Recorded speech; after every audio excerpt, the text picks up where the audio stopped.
This is the beauty of oil painting. Gary is going to let me paint today. Oh boy, I love it when I get to paint for you. He's taken a little time off and he'll be back next week for you. So let's take a look at the painting I'm going to be doing today. This is a study of, just a study of a blue and gold macaw. Normally you see us do the backgrounds in either oil or acrylic, and I've actually just left the canvas white. And I just want to concentrate on showing you how to paint the feathers very loosely, just to indicate feathers. And it's just a study of the macaw today, and we don't even have to worry about the background at all. So let's come on up to the canvas. Now I've got a drawing on the canvas, and this is a sketch, and don't worry, the pattern will be in the book for you. We always put the patterns in the book. And we're going to start up here with his eye. Now on the canvas I've got acrylic. This is black acrylic. This is just to get me started and save a little bit of time. And you could do this if you're doing this at home, do it in oil or acrylic. But it's dry, that way I won't smear my hand in it. And I've got a little bit of black acrylic started for the eye. So now I'm going to go into the oil paints, and down here on the palette, beautiful colors, and I'm using medium to make this paint spread a little bit, and a very small little liner brush. And I'm going to dip into just a tiny bit of medium on the tip of the brush, and we'll start up here with the eye. The eyes are the window to the soul, so whenever you're doing a portrait of a person or an animal, you want to start with the eyes. So I'm going to put a little bit of aqua blue. You know, I'm going to put my glasses on. Excuse me, I'm going to reach over here and get my little glasses. How does that look? And come on back up here. You know, when you get old, you start to go a little blind. So I need to get some real fashionable glasses someday. So that's just aqua blue and white around the eye. Then I'm going to go into, I have a little bit of yellow. I'm not even going to wipe my brush out. Yellow and white.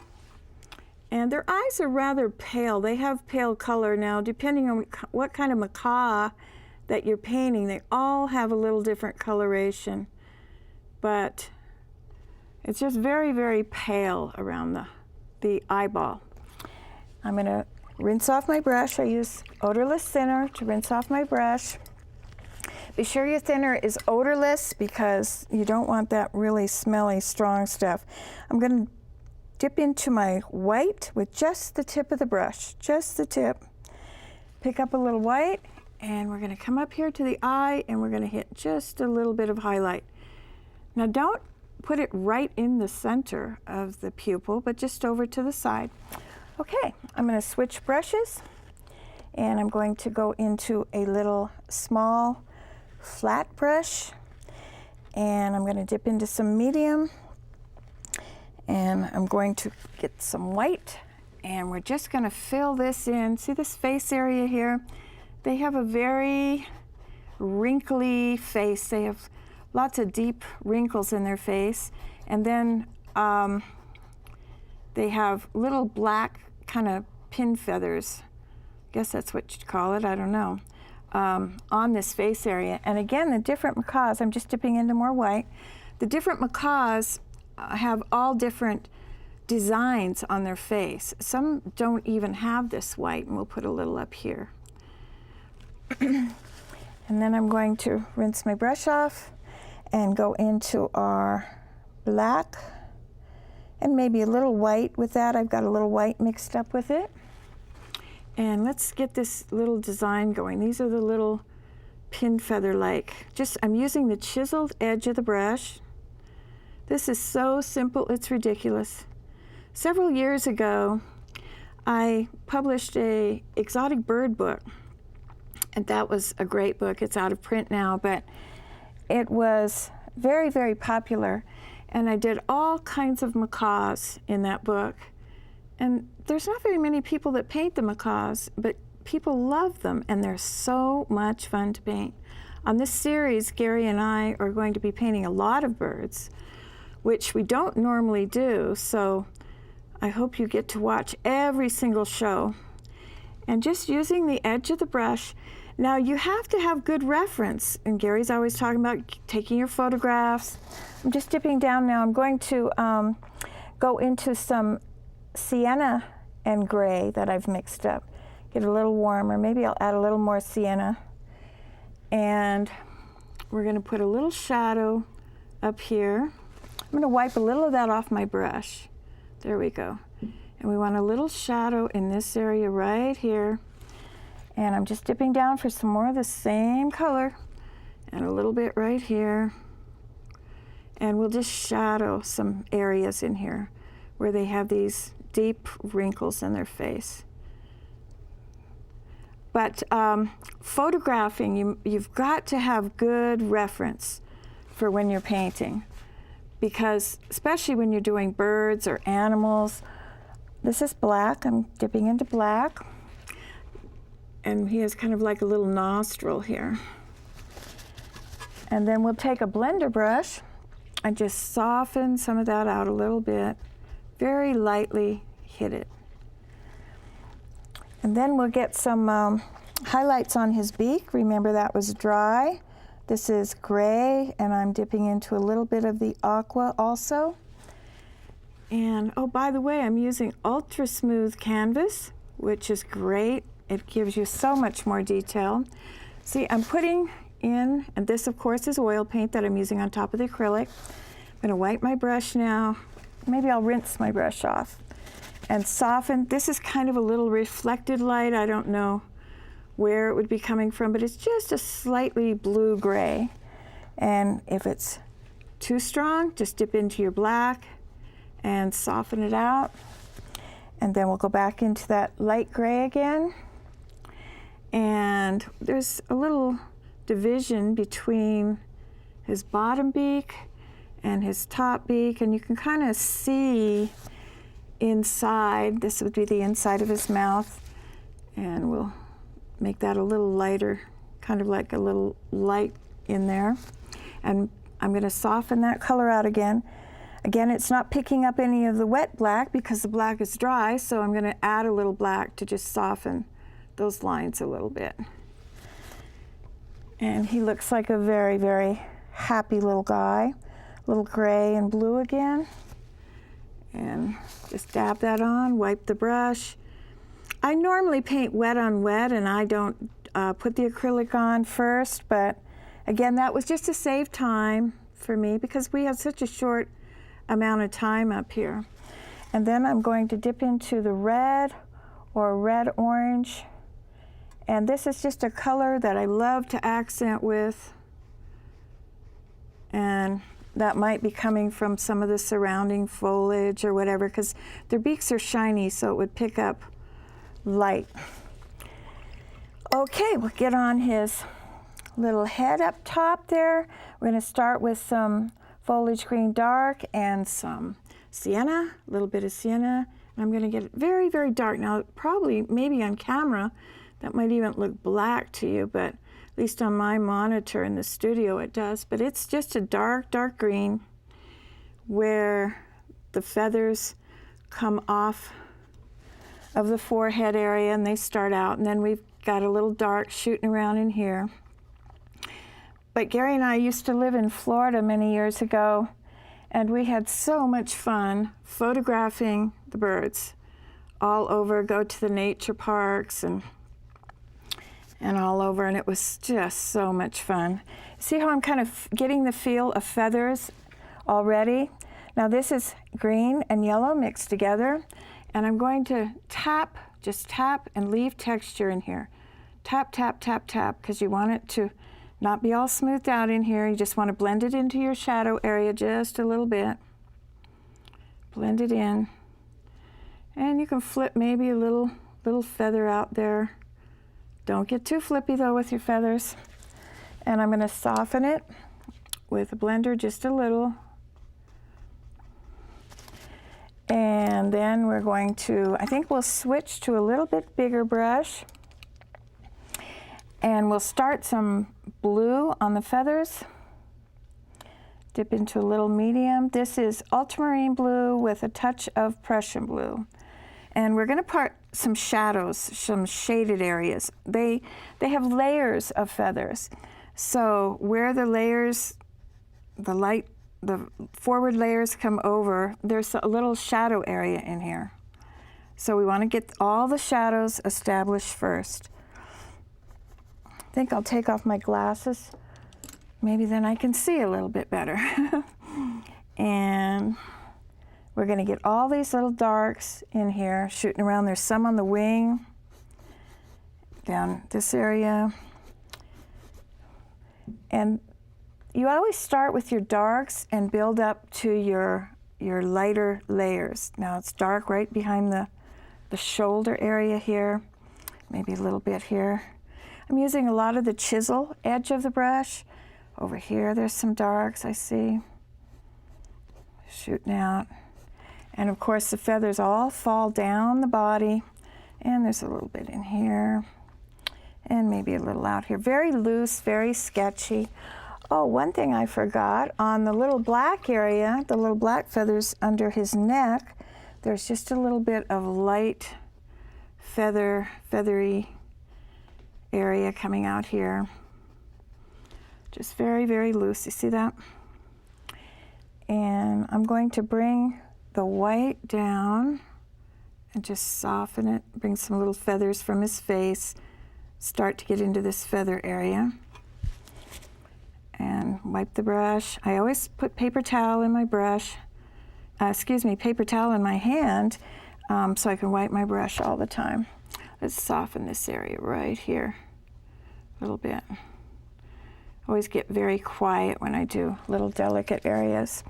So let's get a little more highlight on this area, because they start layering little feathers here.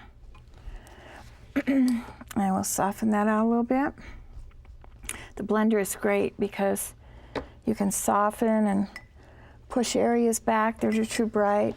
Now I'm going to go from the blue into the breast and neck area, and we'll start with a sienna and ochre mixed together, sienna and ochre, and we'll get some darks.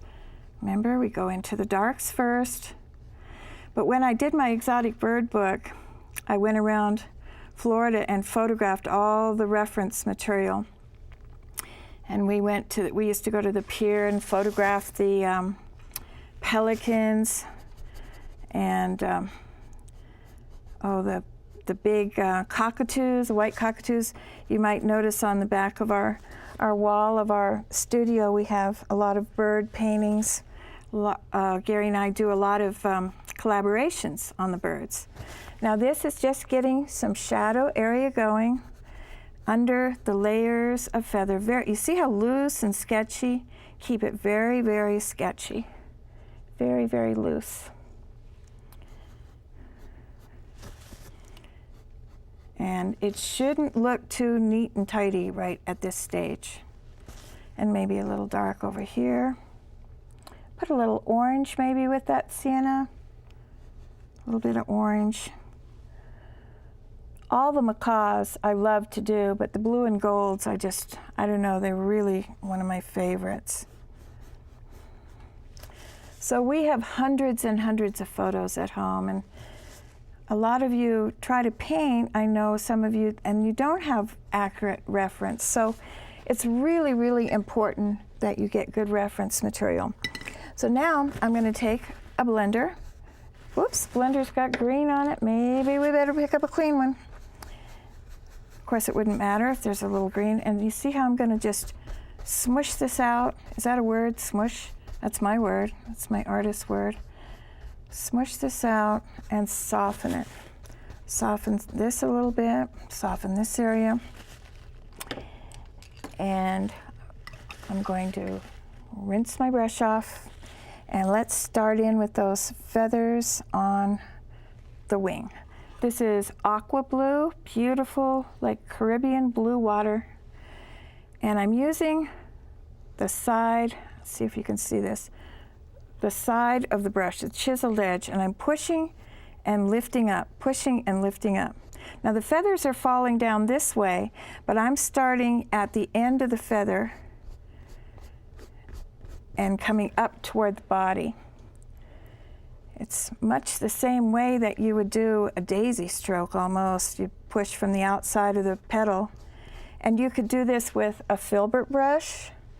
You could do this with the flat, which I'm using right now. And this is kind of the middle tone. It's not the lightest. I have a touch of white with it. Bring a little feather out maybe. And just let it fade off into nothing. Just let it fade off. Now I have a little bit of white down here, white oil paint on the bottom of my canvas, and that helps it just drift off. Now remember, this is the middle tone. You usually have a dark, a middle tone, and a light. But in between those three tones, you sometimes have other tones, like a darker light and then a very bright light at the very end. So you don't just always have those three tones. And just a little bit here. Now this is the inside of his wing that's showing right here. This is where his body stops. This is the inside of the wing. And that's going to be, you're going to see yellow. And this is Cad Yellow Medium. Cad Yellow Medium, and I'm going to mix a little bit of white with that. And I'm just going to loosely fill this in, very loosely. And sometimes I use the chiseled edge and sometimes I use the flat edge. Now be careful you don't lose your darks. Now if you lose your darks, put a few more darks back in. Now again, this is just the middle tone. And we'll get a little bit on the inside of the wing. You're looking inside it. And we put the highlights on last. If you go in too soon on your highlights, then all you see is a bunch of bright highlights all around, and then the whole thing gets too busy. I'm going to go into a little bit of the darker mixed with the yellow down here because I want a little shading. Now I'm going to bring my white back up into this to soften this area and just what we call vignette it out. But try the parrots because they are so much fun and easy, easy, easy. And don't try to paint along with us. Like I was saying on one of the shows, I love your enthusiasm when you all say, I try to paint with you, but you paint so fast. Well, yes, because we only have a few minutes up here. So don't worry about painting along with us. Just take your notes. You know, before I forget, I better get into the head up there, the head part here, and get some lights on there. We don't want to leave him with no color up here. This is just the aqua and the white. Don't get too many feathers coming out. Now I'm going to take and rinse off my brush in the odorless thinner, and we'll get some white on the bottom. Anyway, I hope you all get to watch all our shows because we did a really wide variety. Even though Gary and I specialize in flower painting, we did a really wide variety of things on this show. I think you'll really enjoy it. We love to paint all different subjects, but flowers and birds are probably my favorite. Gary likes birds and fish. And I'm just vignetting this out on the bottom. Vignette is where the subject, the main subject, just goes out into the background, and it's usually just all white or very light around the edges. And it just fades into nothing. Okay, I'm going to rinse off a brush here and go into white and light yellow. This is a very lemony, lemon yellow. And now the paint is put on dry. The highlights are put on a lot more dry. And we're going to just push and lift. You see those little feathers? Push, lift, push, lift, push, lift. And get lots of feathers. What you don't want is like a feather here and a feather here and a feather here. You want to overlap the feathers. Go and study the birds. It's so much fun to go to the zoo and study the birds. Now sometimes I'm pressing down heavy with the brush, sometimes it's a lighter pressure. And think layers, lots and lots of layers. And maybe a little bit coming off here. Sometimes, again, I use the side of the brush, the chiseled edge of the brush, and sometimes I use the flat of the brush. When I get up into little areas here, I use the chiseled edge. And then down here where the feathers are bigger, I use the flat of the brush, because you want fatter, wider strokes, feathers. I'll just fade it down into nothing, because this is just a study. But get pictures of the macaws sitting on branches with a whole bunch of neat foliage all around them, and paint the palm fronds and put them in a whole setting. Maybe we'll show just a little bit right here. I'm going to rinse my brush and pick up white. Get them in a whole tropical setting, and that's what's so much fun. And put hibiscus with them, or like we did in one, magnolias. Now this is just white. The highlights are drier, hardly any medium, or sometimes you don't need any medium. And this is just a little light bouncing on top of the shoulder area. And maybe up here on his head, a little bit, the light would be catching a little bit more. Remember, the highlights go on last. And he's such a cute little guy. Wonder what I should name him. I sure wish I could have macaws, but my 3 cats would probably have him for dinner. So I don't think that would go too good, although I know people that say they have macaws with cats. I don't know how they do it. To me, it'd be like living in a zoo. So you see how the feathers are just all nice and layered? Lots of layers. Get some more white out here. Maybe bring one out with the edge of the brush. Maybe another one down here. Now, if it gets too feathery looking, you don't want him to look like he stuck his paw in a light socket. You can calm him down.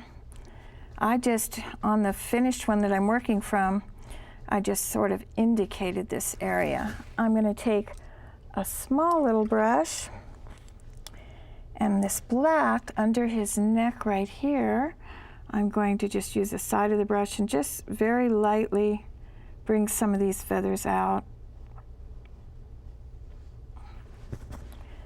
And see, I got my hand on here already. So if I were to go back and really finish this painting up, I would put a whole neat tropical background on him. And I'm going to go back, since I have a little bit of time, and I'm going to take this little brush, and I'm going to reinstate this area right here just a little.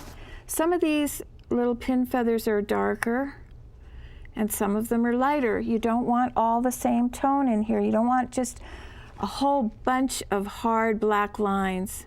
But I take lots of painting photos of the parrots, and then I come home and I blow up just a certain section, or I might blow up on my copy machine a close-up of just the face or just the beak area.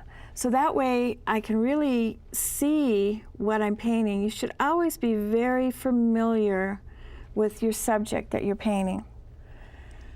Like a seascape painter does not go out and try to paint the ocean without knowing the ocean very, very well, and knowing how the waves fall, how the waves crash. So you have to become very, very familiar with your subject. I'm going to put a little more shadow area right up here, just right, because sometimes the feathers, the forehead will come over and shadow this part of his face. And maybe just a little bit more highlight where the light might be catching on his beak. Let's take a look at the finished painting that I have that I'm working from. And I have a little more detail in that one. So, but you can see how I just brought the white up into it and then just brought the color down and just blended it right out. So I hope you go out and try these macaws. They're so much fun. And I hope you join us again. And Gary will be back next week. And so thank you for watching. I'll see you next time. Bye-bye.